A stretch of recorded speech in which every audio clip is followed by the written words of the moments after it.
प्यारे दोस्तों, एक शहजादी लड़की की जिसकी शादी एक गधे से हो गई। मगर दोस्तों, हैरानी की बात यह थी कि किसी इंसान की शादी एक बेजुबान जानवर से भला कैसे हो गई, वह भी एक अमीर आदमी की लड़की की कहानी मुकम्मल सुनने के लिए हमारे साथ आखिर तक रहिएगा, तभी पूरी कहानी की असल हकीकत जान पाएंगे। तो चलिए कहानी को सुनते हैं। एक गांव में एक अमीर आदमी रहता था। वह बहुत ज्यादा अमीर और दौलतमंद था।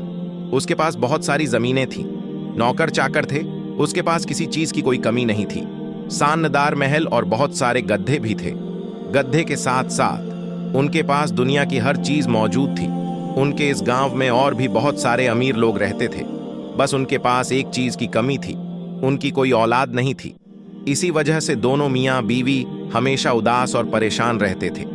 रईस आदमी और उसकी मलाइका ने कोई ऐसा फकीर, कोई ऐसा दुआ तावीज नहीं छोड़ा था। हर तरह के नुस्खे, हर तरह के हाकिम ताबी से इलाज करवाया। मोहल्ले के लोगों ने जो जहां ले जाने के लिए बोला, रईस आदमी ने अपने बीवी को वहां ले गया। लेकिन फिर भी रईस आदमी औलाद जैसी नेमत से महरूम था। उनको कहीं भी औलाद होने की कोई किरण नजर नहीं आई थी। उन्होंने बहुत सारे गरीबों और मिस्किन को खाना भी खिलाता, यतीम बच्चियों की शादियां भी करवाई, मगर कोई भी औलाद हुई। रईस आदमी अपनी बीवी से कहने लगा, हमारी इतनी जायदाद दौलत है, इन सारी दौलत को आखिर कौन संभालेगा? इन सबका वारिस कौन होगा? इस परेशानी की वजह से ना तो उनको खाने पीने का कोई होश था, ना ही दिन रात ठीक से आराम कर पा रहे थे। एक दिन सुबह सुबह उनके दरवाजे पर एक बुजुर्ग आते हैं। एक नौकर जाकर मलाइका को बताती है कि बाहर दरवाजे पर एक बुजुर्ग आए हैं जो कह रहे हैं, इस घर की मालकिन से ही मैं कुछ ना कुछ लूंगा, नौकरों के हाथ से कोई चीज नहीं लूंगा। नौकर की यह बात सुनकर वह औरत एक कटोरा चावलों का भरकर दरवाजे पर आती है और वह चावल उस बुजुर्ग की झोली में डाल देती है। वह बुजुर्ग देखने में बहुत ही नेक लगते थे। उनके चेहरे पर नूर ही नूर नजर आ रहा था। उस अमीर औरत को देखा तो कहने लगा कि बेटी, तुम्हें क्या कोई परेशानी है? तुम्हारा चेहरा बहुत मुरझाया हुआ है। तुम्हारे चेहरे की परेशानी को आराम से हर कोई पढ़ सकता है। तुम्हें ऐसी कौन सी परेशानी है जो अंदर ही अंदर खाई जा रही है? वह अमीर औरत अपनी परेशानी उस बुजुर्ग को बताती है कि हमारी औलाद नहीं है, हमारे बुढ़ापे का कोई सहारा भी नहीं है, हमारी इतनी ज्यादा दौलत है मगर इसका कोई वारिस नहीं है। बस यही दुख और गम मैं अपने सीने में कई सालों से लिए फिर रही हूं। वह अल्लाह वाले बुजुर्ग उस औरत की परेशानी सुनकर गमजदा हुए। फिर थोड़ी देर सोचने के बाद कहने लगे कि बेटी, तुम परेशान ना हो, तुम्हारी औलाद वाली ख्वाहिश तो पूरी हो सकती है, मगर कुछ सालों के लिए, क्योंकि आपके यहाँ एक बेटा पैदा होगा, लेकिन वह सिर्फ 16 साल तक ही जिंदा रहेगा। उसके बाद वह मर जाएगा। इससे ज्यादा बेटी मैं तुम्हें और कुछ नहीं दे सकता। बस तुम यह समझो कि चंद साल का ही सही औलाद का तुम्हें जरूर सुख मिलेगा।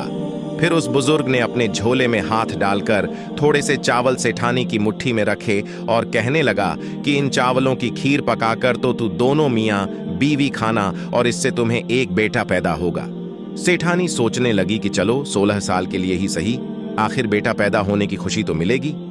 16 साल हमारे पास तो बेटा होगा। वैसे भी किसी की जिंदगी का कोई भरोसा नहीं, कौन कितने साल जिंदा और कौन कब मरेगा, यह सब तो अल्लाह रब्बुल इज्जत के हाथ में है। मलाइका अल्लाह वाले बुजुर्ग से आंखों में आंसुओं लिए कहने लगी, बस हमारे लिए यही काफी है कि हमारी औलाद होगी।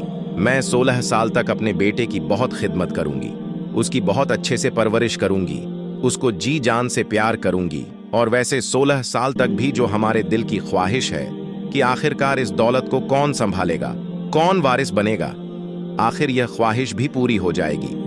उस दिन औरत ने अपना सारा काम काज जल्दी खत्म किया, अपने शौहर के पास आई और आकर उसको सारा वाकया बताया कि देखो, इस बुजुर्ग ने हमें यह चावल दिए हैं और कहा है कि हम दोनों इसकी खीर पकाकर अगर खाएंगे तो हमारे पास एक बेटा पैदा होगा। तो वह रईस आदमी कहने लगा कि आखिर हमने इतना कुछ किया है, इतनी हकीम और तबीब से इलाज करवाया है, मगर हमें उनसे कोई भी फल नहीं मिला। अब इस खीर से हमें क्या मिलने वाला है? मलाइका कहने लगी कि जब इतना कुछ किया है तो एक यह भी करके देख लेते हैं, हो सकता है इसी से हमें कुछ फल हासिल हो जाए, हमारी ख्वाहिश पूरी हो जाए। अगर हमने उस बुजुर्ग की बात न मानी तो क्या पता वह नाराज हो जाए। उन रईस आदमी को भी अब तक किसी बात पर भी यकीन नहीं था, लेकिन वह अपनी बीवी की वजह से मान गए, कहीं मेरी बीवी को कोई दुख न पहुंचे। फिर दूसरे ही दिन वह दोनों मियाँ बीवी अल्लाह की इबादत करते हैं, उनसे दुआ मांगते हैं, और फिर वह औरत उठकर खीर बनाती है। वह खीर अपने हाथों से बनाती है और उस खीर को दोनों रात को मिलकर खाते हैं और फिर सो जाते हैं। ऐसे ही कुछ दिन गुजरने के बाद रईस आदमी की बीवी हमला हो जाती है, यानी प्रेग्नेंट हो जाती है। वह दोनों बहुत खुश होते हैं। रईस अपनी बीवी से कहता है कि देखो, वह बुजुर्ग तो वाकई में सच कह रहे थे, उन्हीं की वजह से आज हमें इतनी बड़ी खुशी मिली है। वह जरूर कोई बहुत पहुंचे हुए बुजुर्ग हैं। ऐसे खुशी खुशी उसके 9 महीने गुजरे। 9 महीने गुजरने के बाद मलाइका ने एक बहुत खूबसूरत बेटे को जन्म दिया। मलाइका ने अपने बेटे का नाम रोशन रखा और 15 दिन तक गरीबों मिस्किन में खाना तकसीम होता रहा और कई दिनों तक अपने सारे गांव वालों को खाना खिलाता रहा। फिर उस रईस आदमी ने एक बहुत बड़े जादूगर को अपने पास बुलाया, जो कि हाथ की लकीरों को देखकर किस्मत का हाल बताता था। उसने अपने जादू के जरिए से पता किया कि यह बच्चा सिर्फ 16 साल तक जिंदा रहेगा। इस जादूगर की बात सुनकर मलाइका को उस फकीर अल्लाह वाले बुजुर्ग की बात याद आ जाती है। पहले तो वह दोनों बहुत दुखी हुए, फिर वह सोचने लगे कि चलो कोई बात नहीं, अल्लाह ताला ने हमको औलाद का सुख तो दिया है, चाहे कोई साल ही क्यों ना हो। फिर वह दोनों मियाँ बीवी अपने बेटे की परवरिश पर बहुत लाड प्यार करते हैं, बहुत खुश होते हैं। वह अपने बेटे की हर ख्वाहिश, हर जिद को पूरा करते हैं। आहिस्ता आहिस्ता उनका बेटा जब 8 साल का हो जाता है, सेठ अपने बेटे को घर पर ही दीन की तालीम दिलवा है और अपने बेटे की हर ख्वाहिश को घर में ही पूरा करता है। उसकी स्कूल की पढ़ाई, हर चीज घर में हो रही थी। उसको ऐसे ही हर अच्छे बुरे का पता चल जाता है। इसी तरह से दिन गुजरते गए। अब उनका बेटा 13 साल का हो जाता है। उनका रोशन बेटा अपने बाप से कहता है कि अब्बा जान, मुझे अपनी जमीनों को देखना है। मैं तो कभी घर से बाहर नहीं निकला, मुझे इस घर के अलावा किसी चीज का इल्म नहीं। अब मुझे क्या पता कि आपकी जमीनें किस किस जगह पर हैं। पहले तो रईस आदमी अपने बेटे की बात सुनकर परेशान हुआ, क्योंकि उसकी उम्र 13 साल हो चुकी थी और वह नहीं चाहता था कि इन 3 सालों में उनके साथ कोई अनहोनी पेश आए। मगर वह यह सब अपने रोशन बेटे को नहीं बता सकता था।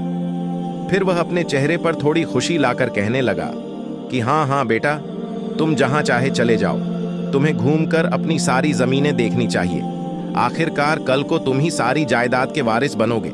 लेकिन एक बात याद रखना, तुम क्या कर रहे हो, कहां जा रहे हो, यह तुम कभी भी किसी से मत बताना। उनका रोशन बेटा बहुत ही फर्माबरदार था। उसने कहा कि ठीक है बाबा जान, मैं कभी भी किसी को कुछ नहीं बताऊंगा। एक दिन वह मलाइका अपने शौहर से कहती है कि आप मेरे बेटे की शादी कर दें, ताकि मेरा बेटा अपनी बची हुई जिंदगी को अच्छे से गुजार सके। रईस आदमी ने कहा कि ठीक है, मगर इसकी उम्र इतनी कम है, हम कैसे इसकी शादी करा दें। फिर रईस अपने बीवी से कहने लगा, मुझे पहले उस फकीर बुजुर्ग से पूछना होगा जिसने हमें 16 साल पहले बेटे की खुशखबरी सुनाकर यह बताया था कि आपका बेटा 16 साल जिंदा रहेगा। फिर वह अपने नौकरों को हुक्म देता है कि तुम उस फकीर बुजुर्ग को तलाश करके लाओ जो 16 साल पहले हमें चावल देकर गया था। उसके नौकर काफी ज्यादा उस फकीर अल्लाह वाले बुजुर्ग को ढूंढते हैं।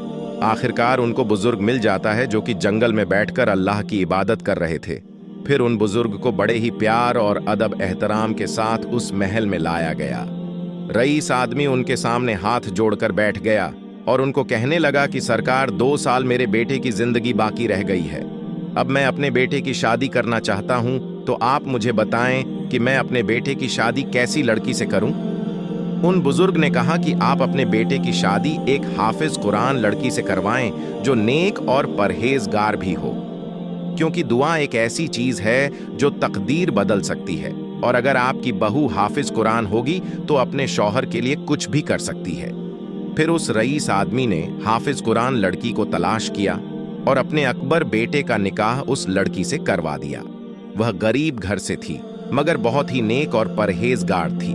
रईस आदमी ने अपने रोशन बेटे को नसीहत की, बेटा तुम कहीं भी जाओ, कुछ भी करो, मगर अपनी बीवी को इस बात की खबर ना होने देना। रोशन दिन को तो अपनी बीवी के साथ खुशियां मनाता, मौज मस्ती करता,